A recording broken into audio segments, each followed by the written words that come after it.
테크인스탁으로 넘어가겠습니다. 알파경제의 김종효 이사, 루크투자연구소의 임순재 대표 두 분 모셨습니다. 안녕하세요.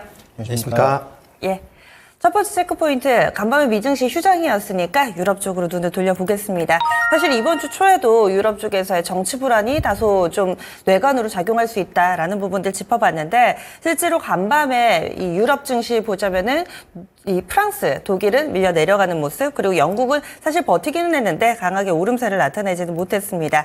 지금 유럽의 정치 불안, 과연 이 프랑스에 국한해서 봐야 될지 아니면 전체적인 유럽 지역 전반의 문제로 확산이 될지 보겠습니다. 지금 현재 상황이 어떤가요, 김 이사님? 네, 일단 뭐 프랑스 주요 종목군들 중에서 조정폭이 좀 커지는 종목군들이 많이 발생하고 있다라는 것은 뭐 지난번에도 말씀드렸습니다만 이게 당장 뭐 시장을 끌어내리고 위험 요소는 아니지만 계속 주목해서 봐야 되는 이슈다. 왜냐하면 6월 말과 7월 초에 그 지금 조기 총선이 이루어질 것으로 예상되고 있잖아요. 물론 뭐 르펜이 된다고 해서 마크롱 대통령이 없어지는 건 아니고, 마크롱 대통령의 지금 뭐 뉘앙스는 그래 이 복잡한 프랑스 정치를 너희들이 한번 해봐라라는 식의 어떤 뭐 그런 뉘앙스로 보여지고 있는데, 어쨌든 이 선거를 통해서 지금 우리가 가장 주목해봐야 되는 포인트는 일단 프랑스 관련 종목군들이 생각보다 많이 밀리고 있다는 게 핵심이다. 근데 전체적으로 확산되지는 않은 것 같다를 볼 수 있는 게 이제 두 가지 차트를 보여드릴 텐데요. 첫 번째로 볼 것은 BNP 파리바, 뭐 소시에테 제네랄 같은 금융주 흐름입니다. 뭐 1년간 상승한 걸 거의 지금 다 잡아먹고 있다. 최근에 하락하는 것만으로 최근에 1년의 상승분을 거의 다 되돌리고 있다는 것을 주목해 볼 필요가 있는 거죠. 이게 왜 그러냐면 지금 르펜이 되게 되면 보통 우파 정부가 그러지 않는데, 이 르펜 정부의 특징도 그렇고 지금 이미 정권을 잡고 있는 이태리 정부도 그렇고 과거처럼 뭐 극단적인 우파 정책을 쓰지 않지만 보조금을 늘리는 정책으로 가고 있단 말이죠. 뭐에 대한 보조금? 국민에 대한 보조금이죠. 그러니까 여러 가지 이제 보조금들을 늘려서 재정을 많이 쓰겠다라는 정책을 쓰고 있는데, 전체적으로? 프랑스는 이미 지난 코로나를 통해서 EU의 재정 중칙을 넘었습니다. 60%라고 하는 재정 중칙을 이미 넘은 상황이거든요. 근데 더 쓰겠다라고 지금 하는 거니까 재정 적자 3%도 넘었고 재정 중칙도 이미 넘어 있는 상황에서 마리 르펜이 만약에 정권을 잡게 되면 외치는 대통령이 담당하지만 내치는 총리의 몫이기 때문에 총리가 만약에 안에서 더 쓴다라고 하면 더 쓸 수 있는 부분도 있거든요. 그런데 EU를 깨지 않겠다고 했지만 국민을 위해서 만약에 재정을 더 썼을 때 어떻게 될 거냐라는 부분, 이런 부분들에 대한 문제라는 거죠. 그래서 지금 소시에테 제네랄은 연 상승분을 다 반납했고 BNP 파리바는 생각보다 좀 많이 내려온 상황이고요.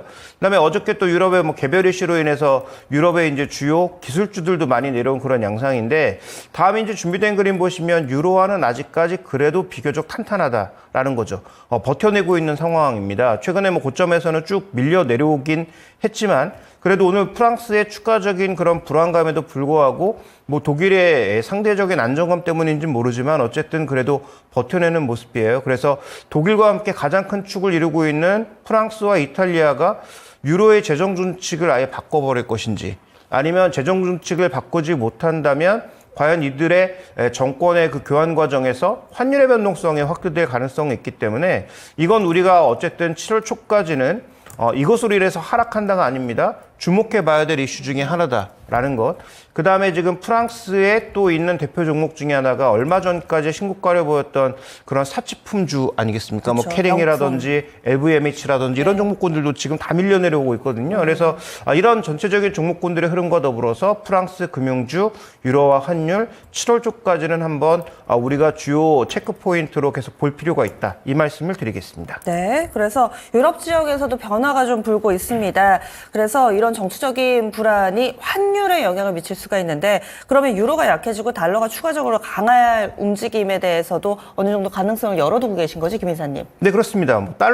유로가 내려가면 달러는 그냥 밀려 올라가는 거거든요. 달러에 특별한 강세 요인이 없다고 하더라도 유로가 내려오면서 그냥 밀려 올라갈 수밖에 없는 상황이고, 그다음에 지금 한 5대 3대 1.5 정도로 달러와 유로와 엔화가 이제 결제 통화로 쓰이는 그런 양상인데, 전체적으로 유로화 빼고 엔화 같은 경우에도 추가적인 어떤 강세 요인을 별로 쓰고 있지 않은 상황에서 유로화가 더 약세로 밀리게 되면 이런 요인들은 국제금융시장에서 변동성을 일으킬 수 있고요. 그 다음에 지금 캐리 자금의 움직임도 일부 나타날 수 있다라는 관점에서 보면 이건 우리가 관심을 가지고 좀 접근해 봐야 되는 그런 상황이다.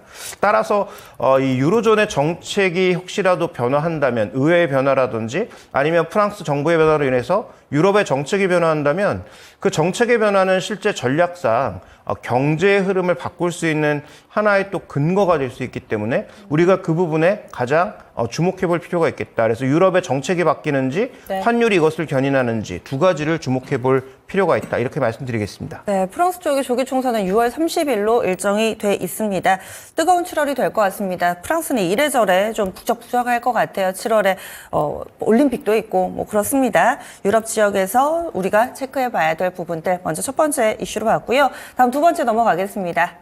어제 시장을 좀 복귀해 보겠습니다. 가장 많이 들으셨던 내용이 아마 엔비디아의 시가총액 1위 등극이 아닐까 싶습니다. 이로 인해서 관심을 받았던 반도체주들, 그런데 결과적으로는 전강 후 약의 모습을 보여준 종목군들도 꽤 있었기 때문에 이런 미증시의 기술주들에 대한 환호하는 흐름과 우리 증시의 온도차는 다소 좀 상존해 있는 상황인데요. 어떻게 봐야 될지 다시 한번 점검해 볼게요. 임 대표님은 이 엔비디아의 시가총액 1위 등극이 어떤 의미가 있다고 보세요? 그만큼 이제 시장에서 AI에 대한 부분이 상당히 아직도 뭐 시작이다라고 보시면 될 것 같습니다. 그만큼 AI에 대한 열풍이 계속 좀 더 지속될 가능성은 좀 더 있다라고 보여지고요.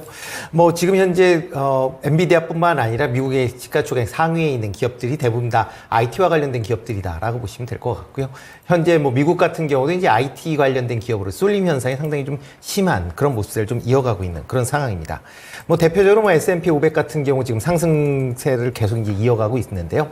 연초 대비 한 24% 정도 지금 주가가 상승을 했습니다. 그 중에서 상위 5개사가 전체 지금 상승분의 60% 정도를 지금 기여할 만큼 상위사 쪽으로 이제 쏠림 현상이 상당히 좀 심하다라고 보시면 될 것 같고요. 특히 이제 분기 단위, 지금 뭐 화면에 나오는 게 이제 분기 단위 기준으로 본다라고 하게 되면 2분기에 들어서 지금 매그넌트 7이라고 하는 이제 7개 종목 같은 경우는 지금 평균적으로 11% 정도 올랐습니다. 그리고 그 외에 나머지 493개의 평균 수익률은 마이너스 3%입니다. 그만큼 지금 현재 7개 종목 쪽으로 지금 쏠림 현상이 아주 극심하다라고 보시면 될 것 같고요. 뭐 이런 쏠림 현상이 아마 좀 더 지속이 될 가능성은 있다라고 좀 생각을 하는데요. 대표적으로 현재 엔비디아 관련돼서는 포모 현상이 나온다라고 얘기를 할 만큼 지금 뭐 딴 거 팔아서 지금 엔비디아를 사자라는 그런 분위기가 좀 상당한 모습을 보이고 있습니다. 그렇기 때문에 일부 뭐 대형 기관 투자자들 같은 경우도 S&P 500 ETF에서 지금 돈을 이제 인출을 해서 개별 기업들, 그러니까 뭐 엔비디아나 MS나 그다음에 아니면 뭐 애플 같은 그런 개별 종목 쪽으로 이제 포트폴리오를 변경하고 있다라는 얘기가 나올 만큼 현재 이런 이제 개별 종목에 대한 그런 이제 매수세가 좀 더 이어질 가능성은 있다라고 보여지고요. 뭐 이런 AI 관련된 종목들이 이제 주가가 많이 올랐다라고 하는데 과거에 이제 닷컴 버블 때에 비해서는 아직도 그만큼의 이제 버블은 아니다라는 게 대체적인 시각입니다. 특히 이제 올해 AI 상위 5개 회사의 평균 이익 증가율은 38% 정도 될 거다라고 예상을 하고 있는데요. 뭐 그렇다라고 하게 되면 엔비디아가 지금 뭐 주가가 많이 올랐다라고 해도 여전히 뭐 PER 기준으로 보면 30배 수준에 이제 계속 머물러 있기 때문에 추가적인 상승은 좀 더 있을 가능성은 있다라고 보여지고요. 네. 뭐 그렇다라고 하게 되면 이렇게 엔비디아가 계속 좋은 그런 주가 흐름을 보이면 국내 반도체 관련된 기업들도 당연히 그에 대한 수혜 기대감이 뭐 주가에 반영이 될 수밖에 없습니다. 뭐 대표적으로 SK 하이닉스 같은 경우는 엔비디아 주가에 상당히 동조화되는 그런 모습을 좀 보이고 있습니다. 그래서 엔비디아가 상승을 하면 뭐 SK 하이닉스도 같이 상승을 하고 하락을 하게 되면 같이 하락을 하는 그런 모습세가 좀 이어지고 있다라고 보시면 될 것 같고요. 최근 들어서는 이제 미국의 마이크론 같은 경우도 지금 엔비디아의 주가에 같이 연동되고 있는 그런 모습세를 좀 이어가고 있습니다. 뭐 삼성전자 같은 경우는 뭐 여러 가지 뭐 지금 엔비디아 이제 뭐 콜 테스트 뭐 이슈가 좀 남아 있긴 한데 지금 당장으로 보면 현재 엔비디아와의 이제 거래 관계가 없다 보니까 조금 시장에서는 소외되는 그런 이제 모습을 좀 보이고 있지만 여전히 이제 빅테크에 대한 뭐 파운드리 관련된 수주 관련된 모멘텀, 그다음에 퀄테스트는 뭐 언젠간 통과하겠지라는 기대감도 뭐 최근에 주가를 조금 올렸었던 그런 주요 내용 아닌가라는 생각을 해보고 있고요. 뭐 이뿐만 아니라 전방 ICT 산업의 회복으로 인해서 반도체 수요가 계속 증가를 하고 있습니다. 네. 특히 그 낸드 플래시 관련돼서 조금 이제 이슈가 나오고 있는데요. 지금 업계 4위 업체인 이제 키옥시아가 기존에 감사를 가장 먼저 했습니다. 그렇지만 최근에 그 가동률을 100%로 다시 올렸다라고 할 만큼 낸드 플래시의 가격이 어느 정도 회복이 되면서 물량도 같이 좀 증가하고 있는 거 아닌가라는 또 기대감도 있으니까 그런 점도 같이 좀 주목해서 보시면 어떨까 싶습니다. 네. 그런데 시세상으로 봤을 때 SK 하이닉스는 그동안 수급적인 배경이 외국인의 러브콜이 굉장히 강력하고 긴 기간 들어갔잖아요. 근데 딱 어제 마침 12거래일 만에 외국인이 매도로 전환하면서 가장 많이 판 종목이었습니다. 그래서 시세도 장중에 52주 신고가 쓰고 그리고 나서 하락 전환됐더라고요. 엔비디아 하면 생각나는 또 다른 기업이 또 이수페타시스도 있죠. 이 종목도 연일 다른 IT 종목 못 갈 때 신고가를 연일 쓰다가 어제 같은 경우는 또 마이너스로 거래를 마쳐서 후반에 좀 뒷심이 부족한 점, 엔비디아와는 조금은 다른 궤적을 나타내고 있다는 점, 이거 괜찮을까요? 지금 뭐 어저께 이제 나왔던 거는 장중에 이제 나온 게 미국에서 이제 반도체 관련된 법 관련돼서 중국에서 만든 이제 그 장비를 사용하는 거에 대한 것도 제한을 하겠다라는 그런 얘기가 이제 장중에 나왔습니다. 그렇기 때문에 지금 현재 SK 하이닉스 같은 경우는 중국에 디램 공장을 갖고 있기 때문에 만약 중국 업체들의 이런 이제 장비를 못 쓴다, 아니면 뭐 소부장 제품을 못 쓴다라고 하게 되면 조금 영향이 있는 거 아니냐라는 그런 이제 우려가 있는데요. 뭐 그거는 좀 일시적인 뭐 그런 이슈지 아닌가라는 생각을 해보고 있습니다. 네. 뭐 기본적으로 지금 뭐 중국 관련된 장비를 한다라고 해서 만약 지금 이제 디램에 관련돼서 재고 부분에 대한 부분 얘기는 나오고 있지만 아마 내년 정도에는 그러니까 레거시 반도체, 뭐 DDR4나 DDR5에 대해서도 일단 공급이 부족할 것이다라는 그런 전망치가 지금 나오고 있는 그런 상황입니다.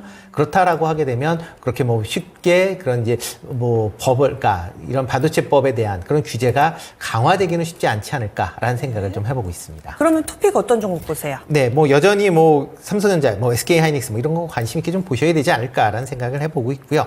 그와 더불어 이제 그 HBM 관련된 밸류체인 여전히 좀 관심 있게 단기적으로는 보셔야 되지 않을까. 중장기적으로는 뭐 전공정 관련된 소부장 업체 관심 있게 보시면 좋은데요. 그 중에서 이제 파크 시스템스 좀 관심 있게 좀 보시면 어떨까 싶습니다. 뭐 원자 현미경을 만드는 이제 제조 기업이다라고 보시면 될 것 같고요. 뭐 반도체 공정이 미세화가 될수록 이런 원자 현미경에 대한 수요가 증가한다라고 보시면 되겠습니다. 특히 이제 하이브리드 본딩과 관련된 그런 이제 관련된 제품을 지금 출시를 하고 있는데 이게 TSMC 쪽에 이제 납품이 된다라는 그런 것 때문에 뭐 지금 뭐 일단 TSMC의 실적이 좋아진다라고 하게 되면 파크 시스템즈도 관련된 실적이 좋아질 가능성은 충분히 있다라고 보여지고요. 특히 이제 수주 잔고가 지금 계속 좀 증가를 하고 있습니다. 작년 말 기준으로 보면 수주 잔고가 519억 정도를 기록을 하는데 아마 이런 수주 잔고가 하반기 이후에 이제 영업 매출로 이어지면서 네. 실적도 상당 부분 개선될 수 있다라는 기대감을 갖고 있습니다. 네, 알겠습니다. 파크 시스템즈, 뭐, 일군 종목으로 자주 언급되지는 않았지만은, 오히려 이런 종목군들 좀 관심 있다 하시는 분들께 지금 현재 시점에서 토픽으로 제시할 만한 종목, 파크 시스템즈, 이렇게 봐주셨고요. 다음 넘어가겠습니다. 어제 오후에 또 눈에 띄는 변화는 2차전지 관련된 종목군들이 힘을 냈다는 겁니다. 후반 탄력이 상당히 좋았고요. LG에너지솔루션, 삼성헬스티아이, 포스코홀딩스 이런 종목군들이 외국인 순매수 리스트에 나란히 톱10 내에 이름을 올리기도 했습니다. 과연 의미가 있는 것인지, 그리고 기대를 모았던 인터배터리 유럽 2024 현재 진행되고 있는데 아직 눈에 띄는 뉴스가 나오지는 않고 있거든요. 2차전지 주들 어떻게 보세요? 네, 뭐 계속 말씀드리고 있습니다만 결론부터 말씀드리면 지금 원래 뭐 가지고 계신 분들이 추가 매수하거나 추격 매수하기는 어렵다라고 말씀을 드리고 싶습니다. 그래서 이분들이 뭔가 손실을 더 줄이고 싶으신 구간이라면 뭔가 강력하게 치고 올라올 때 정도가 오히려 타이밍이 아닐까라고 보고 있고 기본적으로 실패한 투자에 있어서 추격 매수, 추가 매수는 답이 아니기 때문에 뭐 권해드리고 싶진 않고요. 신규 매수 관점에 대해서는 여러 번 언급드렸습니다. 분할 매수가 가능하다. 그 다음에 전저점 부분에서는 더더욱 가능하다라고 말씀드렸는데 지금 공교롭게도 지금 이슈가 겹쳐 있지 않습니까? 인터배터리라고 하는 이 회의가 열리고 그 컨퍼런스에서 무언가 좀 재료가 나올 가능성에 대해서 뭐 외국인들도 베팅하고 있는 게 아닌가. 그러니까 뭔가가 나올 것 같아서 베팅한다일 수도 있지만 그게 나올 가능성이 있다면 기존에 가지고 있는 포지션을 줄일 수도 있는 거죠. 그러니까 기존에 예전부터 들고 있었던 그런 공매도 포지션을 자연스럽게 줄일 수 있는 그런 구간도 될 수 있다라는 얘기입니다. 신규 공매도는 안 되지만 기존에 들고 있던 물량이라든지 ETF에 대응되는 물량이라든지 뭐 이런 것들은 충분히 여전히 공매도가 가능한 상황이기 때문에 그럼 뭔가 재료를 발표를 앞두고 이 행사 자체가 계속되니까 그럼 행사 구간 안에서 뭔가 추가 수주라든지 이런 얘기가 나올 가능성은 열려 있단 말이죠. 그러니까 회의에 참가하고 있는 주요 셀 기업이나 에코프로 같은 기업이 어저께 탄력이 나타난 것은 그와 관련된 매수세가 조금 유입된 게 아닌가. 그래서 실제로 뭔가 재료가 발표된다면 오늘 내일 나올 가능성이 상당히 높아 보이죠. 아무래도 뭐 행사 초반 말보다는 중간쯤에 나올 가능성이 좀 높다 이렇게 봐야 되지 않습니까? 그래서 그런 부분들의 흐름이 나타나는 것으로 봐서 뭐 제가 보기에는 이들 종목에 어느 정도의 단기 모멘텀은 있다 이렇게 봐야 될 것 같습니다. 네, 그리고 지금 계속 이야기가 되는 게 캐즘 일시적인 것인가 아니면 앞으로도 계속해서 어려울 것인가 여기에 원자재 가격 하락 이 부분은 좀 잡혔는지 간략하게 좀 봐주세요. 네, 그 캐즘이라는 말 자체가 저는 잘못됐다라고 생각하는 게 처음에 예상 자체가 틀린 거지 캐즘이 아니죠. 전기차가 축소된 적이 언제 있습니까? 계속 늘고 있거든요. 우리나라만 지금 안 늘고 있는 거지 전 세계적으로 전기차 계속 늘고 있습니다. 그래서 전기차는 캐즘이 아니고 처음 예측 자체가 틀렸던 거죠. 그 다음에 그 틀린 예측을 바탕으로 모든 이차전지 소재사들과 그 다음에 셀 회사들이 공격적으로 투자하려고 계획 잡았다가 다 망가진 거죠. 그래서 결국은 처음 예측이 틀렸던 거지 캐즘 자체가 아니다. 이렇게 봐야 될 것 같고요. 또 하나 지금 이제 준비된 그림 보시면 두 가지가 문제인데 지금 이렇게 물량 기준으로 조금 회복되나 했더니 가격이 안 올라온다라는 거고요. 그 다음에 지금 두 번째로 전체적인 소재 가격의 움직임을 살펴보시면 이 소재 가격의 전체적인 움직임 자체가 조금은 이 탄력적인 반등을 보이지 못하면서 이 정유사랑 똑같은 거죠. 정유사도 유가 올라가면 뭐 주가가 그냥 올라가는 게 아니고 갖고 있는 재고자산 평가 이익이 좋아지면서 실적이 올라오는 거 아니겠습니까? 그러니까 그런 부분들을 바라고 있는 것인데 그게 여전히 나타나지 않고 있다라는 게 이들의 발목을 잡고 있는 거죠. 하반기 좋아질 거냐? 그것도 지금 그렇다라고 100% 확증하긴 어렵습니다. 나아질 가능성 정도가 높다라고 보는 게 제가 보기에 좀 더 확실한 것 같아요. 따라서 대응 전략상으로는 여전히 언급드렸지만 셀 기업 중에서 좋은 기업을 사자라는 말씀을 가장 우선 드리고 싶고 그 다음에 이제 소재 쪽에서는 여러 번 언급드렸지만 그래도 수주 관련돼서 포트폴리오가 좀 개선되고 있는 LNF 정도를 저는 여전히 저점 부근에서 분할 매수 가능하다라고 보고 있습니다. 네, 알겠습니다. 다음 마지막 포인트 넘어가겠습니다. 이제 시선을 어디에 둬야 될까요? 2분기 실적이 개선되는 기업을 주목하자. 임 대표님이 이렇게 가져오셨는데 설명을 좀 해주세요. 네, 이제 6월 말이 되면 이제 2분기가 종료가 되죠. 뭐 항상 이제 분기가 종료가 된다라고 하게 되면 그 분기에 얼마만큼 영업을 잘했는지 그거에 대한 이제 얘기들이 이제 본격화된다라고 보시면 될 것 같습니다. 특히 이제 국내 기업 같은 경우는 이제 수출 관련된 실적과 같이 이제 기업 실적이 연동이 되는 그런 이제 모습을 보이고 있는데요. 뭐 최근 들어 계속 수출 실적이 좋은 그런 모습을 좀 이어가고 있습니다. 특히 이제 중국보다는 이제 미국 쪽으로 이제 포커스가 좀 맞춰지는 거 아닌가라는 생각을 해보고 있는데요. 뭐 지금 화면에서 보다시피 이제 지금 주요 국가별로 이제 수출 동향을 나타내는데 중국하고 이제 미국입니다. 뭐 지난 이제 5월 달에 보면 이제 대중국 수출이 대미 수출보다 조금 많아지는 그런 모습을 보였는데 지난 2월부터 4월까지는 또 이제 대미 수출이 더 많은 그런 모습을 좀 이어가고 있습니다. 뭐 이런 이제 수출 데이터에 근거를 해서 최근 들어 이제 주가가 움직이는 그런 걸 본다라고 하게 되면 북미 수출이 잘 되는 기업 중심으로 지금 움직이고 있습니다. 대표적으로 뭐 화장품이 그랬고요. 그다음에 최근에 음식료 같은 경우도 북미 수출이 개선되는 그런 모습으로 인해서 주가가 좀 탄력적으로 움직이고 있다라고 보시면 될 것 같습니다. 그렇기 때문에 이렇게 북미 수출이 많이 증가하고 있는 그런 기업 중심으로 조금 더 관심 있게 좀 보시면 좋을 것 같고요. 특히 이제 분기 말 같은 경우 이제 과거 이제 계속 예를 보면 분기 말서부터 실적 발표할 때까지 좀 전체적으로 주가가 좀 강한 그런 흐름세가 좀 이어졌습니다. 뭐 이유 중에 하나는 이제 실적에 대한 기대감이 이제 선반영되고 있다라고 보시면 될 것 같고요. 뭐 이번도 이제 6월 20일이 오늘 이제 되니까 뭐 이제 이번 달도 하반기로 이제 본격화된다라고 하순으로 접어든다라고 하게 되면 7월 초 때까지는 아마 비교적 긍정적인 주가 흐름이 이어질 가능성도 있다라는 점도 같이 좀 주목해 보셔야 되지 않을까 싶습니다. 네.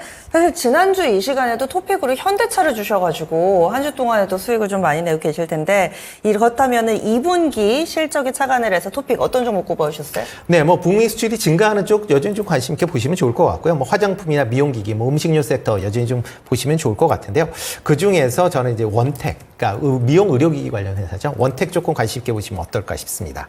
뭐 레이저나 뭐 에너지 기술을 바탕으로 이제 피부 미용 관련된 의료기기를 이제 생산하고 있는 그런 회사다라고 보시면 되는데요. 뭐 대표 상품이 이제 올리지고라고 지금 뭐 얼굴에 이제 관련된 이제 치료를 하는 그런 기기다라고 보시면 될 것 같고요. 뭐 관련돼서 1분기 실적은 상당히 좀 부진한 그런 모습을 좀 보였습니다. 시장이 뭐 나쁘진 않은데 시장 예측치를 이제 벗어났다라고 보시면 되는데요. 뭐 그 이유는 해외 매출이 이제 해외 관련돼서 지판으로 좀 바뀌면서 해외 매출이 좀 누락되는 그런 부분이 있었습니다. 그러다 보니까 실적이 크게 좀 부진한 그런 모습을 보이면서 영업이익도 뭐 작년에 비해서 절반 수준으로 좀 줄었다라고 보시면 되는데요. 2분기부터는 이런 부분이 크게 그러니까 대부분 다 해소가 될 수 있다라고 보여지고요. 그러다 하게 되면 2분기 같은 경우는 뭐 작년 대비 매출 한 17%, 그다음에 영업이익도 한 11% 정도 증가할 걸로 예상이 되고 있습니다. 최근에 이제 태국이나 미국, 뭐 중국, 일본 같은 해외 시장을 상당히 이제 주력으로 지금 시장이 확대되고 있다라고 보시면 될 것 같고요. 특히 또 하나가 이제 이렇게 미용 의료기기 관련된 업체들은 단순히 미용 의료기기뿐만 아니라 미용 의료기기에 들어가는 소모품들도 같이 판매를 하고 있다라고 보시면 되는데요. 이런 소모품에 대한 매출 비중이 가면 갈수록 높아지고 있다라고 보시면 될 것 같습니다.